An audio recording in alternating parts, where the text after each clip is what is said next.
ಸ್ನೇಹಿತರೆ ನಮಸ್ಕಾರ. ನಾನು ವಿನೋದ್ ಗೌಡ. ಸ್ನೇಹಿತರೆ, ತಮಿಳುನಾಡು ಮುಖ್ಯಮಂತ್ರಿ ವಿಜಯ್ ಅವರು ಭ್ರಷ್ಟಾಚಾರವನ್ನು ಈ ಸರ್ಕಾರ ಸಹಿಸೋದಿಲ್ಲ ಎಂದು ಪದೇ ಪದೇ ಹೇಳ್ತಾ ಇದ್ರು. ಹೌದಲ್ವಾ? ಆದ್ರೆ ಈಗ ಅವರು ಸರ್ಕಾರದ ಮೇಲೆ ದೊಡ್ಡ ಆರೋಪವೊಂದು ಬಂದು ಬಿಟ್ಟಿದೆ. ಹೌದು. ಮಾಜಿ ಬಿಜೆಪಿಯ ರಾಜ್ಯ ಅಧ್ಯಕ್ಷ ಆದಂತಹ ಅಣ್ಣಾಮಲೈ ಇವರು ನಿಮಗೆ ಗೊತ್ತಿದೆ. ವಿಜಯ್ ಸರ್ಕಾರದ ಕೆಲವು ಮಂತ್ರಿಗಳು ಗುತ್ತಿಗೆದಾರರಿಂದ 2ರಿಂದ 4% ಕಮಿಷನ್ ಅನ್ನ ಕೇಳ್ತಿದಾರಂತೆ. ಸೊ ಈ ಒಂದು ಆರೋಪವನ್ನ ಮಾಡಿದ್ದಾರೆ. ಆಗಸ್ಟ್ 17ರಂದು ಬಂದಿರತಕ್ಕಂತಹ ಈ ಇನ್ಫಾರ್ಮೇಶನ್ ನಲ್ಲಿ ಏನೇನಿದೆ, ಯಾರು ಈ ರೀತಿ ಒಂದು ಪರ್ಸೆಂಟೇಜ್ ನಷ್ಟು ಒಂದು ಕಮಿಷನ್ ಅನ್ನ ಕೇಳ್ತಿದ್ದಾರೆ, ಅವರ ಹತ್ರ ಒಂದು ವಾಯ್ಸ್ ರೆಕಾರ್ಡ್ ಕೂಡ ಇದೆ ಅಂತ ಹೇಳಲಾಗ್ತಿದೆ.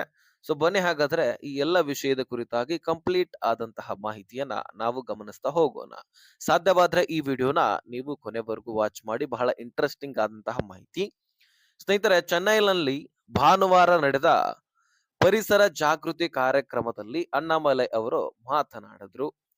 ಅವರು ಹೇಳಿದ್ದೇನೆಂದ್ರೆ, ಮುಖ್ಯಮಂತ್ರಿ ವಿಜಯ್ ಅವರು ಭ್ರಷ್ಟಾಚಾರದ ವಿರುದ್ಧ ಕಟ್ಟುನಿಟ್ಟಿನ ನಿಲುವು ಹೊಂದಿದ್ದಾರೆ ಎಂಬುದು ಸತ್ಯ. ಮೊದಲು ದೊಡ್ಡ ಗುತ್ತಿಗೆಗಳಲ್ಲಿ ಕಮಿಷನ್ ಕೇಳುತ್ತಿರಲಿಲ್ಲ, ಆದ್ರೆ ಈಗ ಕೆಲವು ಮಂತ್ರಿಗಳು ಕೇಳಲು ಆರಂಭಿಸಿದ್ದಾರೆ. ಮೊದಲೇನೋ ಒಂದು ಹೇಳ್ಬಿಟ್ಟಿದ್ರು, ನಾವು ಯಾವುದೇ ರೀತಿಯಾದಂತಹ ಭ್ರಷ್ಟಾಚಾರವನ್ನ ಸಹಿಸೋದಿಲ್ಲ ಅಂತ. ಆದ್ರೆ ಈಗ ಕೆಲವೊಂದಿಷ್ಟು ಮಂತ್ರಿಗಳು, ವಿಜಯ್ ಅವರಲ್ಲ, ಕೆಲವೊಂದಿಷ್ಟು ಮಂತ್ರಿಗಳು ಈ ಗುತ್ತಿಗೆದಾರರಲ್ಲಿ ಕಮಿಷನ್ ಅನ್ನ ಕೇಳ್ತಿದಾರಂತೆ. ಸೊ ಈ ಒಂದು ಆರೋಪವನ್ನ ಮಾಡಿದ್ದಾರೆ. ಅವರ ಪ್ರಮುಖ ಆರೋಪ ಏನಂದ್ರೆ, ಸರ್ಕಾರಿ ಗುತ್ತಿಗೆಗಳನ್ನು ಪಡೆಯಲು ಯಾರ್ಯಾರು ಬಯಸ್ತಾ ಇರ್ತಾರೆ ನೋಡಿ, ಅಂತಹ ಗುತ್ತಿಗೆಗಾರರಿಂದ 2% ಮತ್ತು 3% ಅಥವಾ 4% ಹಣವನ್ನ ಕೇಳುತ್ತಿದ್ದಾರೆ. ಚುನಾವಣೆಯಲ್ಲಿ ನಾವು ಬಹಳ ಹಣ ಖರ್ಚು ಮಾಡಿದ್ದೇವೆ, ಆದ್ದರಿಂದ ನಮಗೆ ಪಾಲು ನೀಡಿ ಎಂದು ಕೇಳುತ್ತಿದ್ದಾರಂತೆ. ಈ ಆರೋಪಕ್ಕೆ ಅಣ್ಣಾಮಲೈ ಅವರು ಪ್ರಮುಖ ಪುರಾವೆಯನ್ನ ನೀಡಿದ್ದಾರೆ. ಮಂತ್ರಿಗಳು ಮತ್ತು ಅಧಿಕಾರಿಗಳು ಒಂದು ಗುತ್ತಿಗೆದಾರರೊಂದಿಗೆ ಮಾತನಾಡಿರುವಂತಹ ಆಡಿಯೋಗಳು ಕೂಡ ನನ್ನ ಹತ್ರ ಇದಾವೆ ಅಂತ ಹೇಳಿದ್ದಾರೆ. ಅವ್ರು ಇನ್ನೇನ್ ಹೇಳಿದ್ರಪ್ಪ ಅಂದ್ರೆ, ಈ ವಿಷಯ ದೊಡ್ಡದಾಗುವಂತಹ ಮೊದಲೇ ವಿಜಯ್ ಅವರು ಕ್ರಮವನ್ನ ಕೈಗೊಳ್ಳಬೇಕು. ಸ್ವತಂತ್ರ ದಿನದ ಭಾಷಣದಲ್ಲಿ ವಿಜಯ್ ಅವರು ತಮ್ಮ ಜೀವಿತಾವಧಿಯಲ್ಲಿನೇ ಭ್ರಷ್ಟಾಚಾರವನ್ನ ನಾನು ನಿರ್ಮೂಲನೆ ಮಾಡ್ತೀನಿ ಅಂತ ಹೇಳಿದ್ರು. ಸೊ ಅದು ಹೇಳಿದರಲ್ಲಿನೇ ಈಗ ನೆನಪಿಟ್ಕೊಳ್ಬೇಕಾಗಿರ್ತಕ್ಕಂತಹ ವಿಷಯ ಅದು. ಸೊ ಮಂತ್ರಿಗಳು ಮತ್ತು ಹಿರಿಯ ಅಧಿಕಾರಿಗಳ ಮೇಲೆ ಕಟ್ಟುನಿಟ್ಟಿನ ನಿಗಾ ಇಡಬೇಕು. ಪ್ರತಿ ವಾರದ ಹಂತದಲ್ಲಿ ಒಂದು ಪರಿಶೀಲನಾ ಸಭೆಯನ್ನ ನಡೆಸಬೇಕು.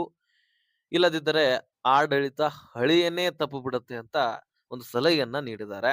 ಸೊ ಈ ಆರೋಪವು ಬಂದಿರುವುದು ವಿಜಯ ಅವರ ಭ್ರಷ್ಟಾಚಾರದ ವಿರುದ್ಧ ಬಲವಾದ ನಿಲುವು ತೆಗೆದುಕೊಂಡ ನಂತರ. ಹೌದು. ಸ್ವಾತಂತ್ರ್ಯ ದಿನದ ಭಾಷಣದಲ್ಲಿ ವಿಜಯ್ ಅವರು ಹೇಳ್ತಾರೆ, ಸರ್ಕಾರದ ಆದಾಯವು ಖಾಸಗಿ ವ್ಯಕ್ತಿಗಳಿಗೆ ಹೋಗೋದನ್ನ ನಾವು ತಡೆದಿದ್ದೇವೆ. ಎಲ್ಲ ಇಲಾಖೆಗಳಲ್ಲಿ ಕೂಡ ಭ್ರಷ್ಟಾಚಾರವನ್ನ ತೆಗೆದು ಹಾಕಲು ನಿರಂತರ ಒಂದು ಕ್ರಮಗಳನ್ನ ನಾವು ಕೈಗೊಳ್ತಾ ಇದೀವಿ ಎಂದು ಹೇಳಿದ್ರು. ಜೊತೆಗೆ ಕರೂರ್ ಸಭೆಯಲ್ಲಿನೂ ಕೂಡ ಒಂದು ಮಾತನ್ನ ಹೇಳ್ತಾರೆ. ಜನರಿಗೆ ಅವರು ನೇರ ಸಂದೇಶವನ್ನ ನೀಡ್ತಾರೆ. ಯಾರಾದರೂ ಲಂಚ ಕೇಳಿದರೆ ನೇರವಾಗಿ ನಾನು ಕೊಡೋದಿಲ್ಲ ಅಂತ ಹೇಳ್ಬಿಡಿ. ನಾನು ನಿಮ್ಮೊಂದಿಗಿದ್ದೀನಿ. ಇನ್ನು ಬಲವಂತವಾಗಿ ಮಾಡಿ ನಮಗೆ ಲಂಚ ಬೇಕು ಅಂತ ನೀವು ಕೇಳಿದ್ದೆ ಆದ್ರೆ, ಸೊ ನೀವ್ ಹೇಳಿ, ತಮ್ಮ ವಿಜಯ್ ರಾಜ್ಯವನ್ನ ಆಳುತ್ತಿದ್ದಾರೆ ಎಂದು ದೃಢವಾಗಿ ಹೇಳಿ ಅಂತ ಒಂದು ಕರೆಯನ್ನ ನೀಡಿದ್ದಾರೆ. ಅಂದ್ರೆ ಭ್ರಷ್ಟಾಚಾರ ಮುಕ್ತ ಆಡಳಿತ ಎಂದು ಹೆಸರು ಮಾಡಿಕೊಳ್ಳುತ್ತಿರುವಂತಹ ಸಮಯದಲ್ಲಿನೇ ಈ ಆರೋಪ ಕೇಳಿ ಬಂದಿದೆ ಸ್ನೇಹಿತರೆ. ಸೊ ಈಗ ರಾಜಕೀಯ ಒಂದು ವಲಯದಲ್ಲಿ ದೊಡ್ಡ ಚರ್ಚೆ ಆರಂಭವಾಗಿದೆ. ಅಣ್ಣಾಮಲೈ ಅವರು ಮಾತು ಈಗ ಕೆಲವು ಮಂತ್ರಿಗಳ ಒಂದು ನಡವಳಿಕೆಯಿಂದಾಗಿ ಸರ್ಕಾರದ ಒಳ್ಳೆಯ ಹೆಸರಿಗೆ ಧಕ್ಕೆ ಆಗ್ತಾ ಇದೆ. ಸರ್ಕಾರ ಒಳ್ಳೆಯ ಹೆಸರನ್ನ ಪಡ್ಕೊಂಡಿದೆ, ಆದ್ರೆ ಕೆಲವೊಂದಿಷ್ಟು ಮಂತ್ರಿಗಳ ಒಂದು ಕಾರಣದಿಂದಾಗಿ ಆ ಹೆಸರಿಗೆ ಧಕ್ಕೆ ಬರ್ತಾ ಇದೆ. ವಿಜಯ್ ಸರ್ಕಾರದ ಒಂದು ಕಡೆಯಿಂದ ಇನ್ನು ಅಧಿಕೃತವಾಗಿ ಯಾವುದೇ ಉತ್ತರ ಬಂದಿಲ್ಲ ಕಣ್ರಿ. ಆದ್ರೆ ಸೊ ಅಣ್ಣಾಮಲೈ ಕೊನೆಯದಲ್ಲಿ ಹೇಳ್ತಾರೆ, ನನ್ನ ಉದ್ದೇಶ ಸರ್ಕಾರವನ್ನು ಟೀಕಿಸುವುದಲ್ಲ, ಆದರೆ ತಪ್ಪು ನಡೆಯುತ್ತಿರುವುದನ್ನ ತಡೆಯುವುದು ಅಂತ ಹೇಳ್ತಾರೆ. ಸ್ನೇಹಿತರೆ, ಇದು ಸದ್ಯಕ್ಕೆ ಆರೋಪದ ಹಂತದಲ್ಲಿದೆ. ತನಿಖೆ ಇನ್ನೂ ಕೂಡ ಮುಂದುವರಿಬೇಕು. ಸತ್ಯ ಏನಂತ ಆಗಬೇಕು, ಯಾವ ಮಂತ್ರಿಗಳಂತ ಗೊತ್ತಾಗಬೇಕಾಗಿದೆ. ಸೊ ಆಡಿಯೋ ರೆಕಾರ್ಡ್ಗಳು ಇದಾವೆ ಅಂತ ಮಾಹಿತಿ ಇಲ್ಲಿ ಹೊರ ಬಂದಿರತಕ್ಕಂಥದ್ದು. ಇದು ಒಂದು ಹಿಂದೂಸ್ತಾನ ಟೈಮ್ಸ್ ನಲ್ಲಿ ಬಂದಿರತಕ್ಕಂತಹ ಒಂದು ವಿಷಯ. ಸೊ ನಿಮ್ ಮುಂದೆ ಇಟ್ಟಿದ್ದೀನಿ. ಈ ವಿಷಯದ ಬಗ್ಗೆ ನಿಮ್ಮ ಅಭಿಪ್ರಾಯವೇನು ಕಮೆಂಟ್ ಮಾಡಿ. ಜೊತೆಗೆ ಇಂತಹ ರಾಜಕೀಯ ಸುದ್ದಿಗಳಿಗಾಗಿ ಮತ್ತು ಪೊಲಿಟಿಕಲ್ಸ್ ಒಟ್ಟಾರೆಯಾಗಿ ದೇಶ ವಿದೇಶದ ಸುದ್ದಿಗಳಿಗಾಗಿ ನಮ್ಮ ಚಾನೆಲ್ ಅನ್ನ ಸಬ್ಸ್ಕ್ರೈಬ್ ಮಾಡ್ಕೊಳ್ಳಿ. ಹಾಗೆ ಬೆಲ್ ಐಕಾನ್ ಆಲ್ ಅಂತ ಒತ್ತಿ.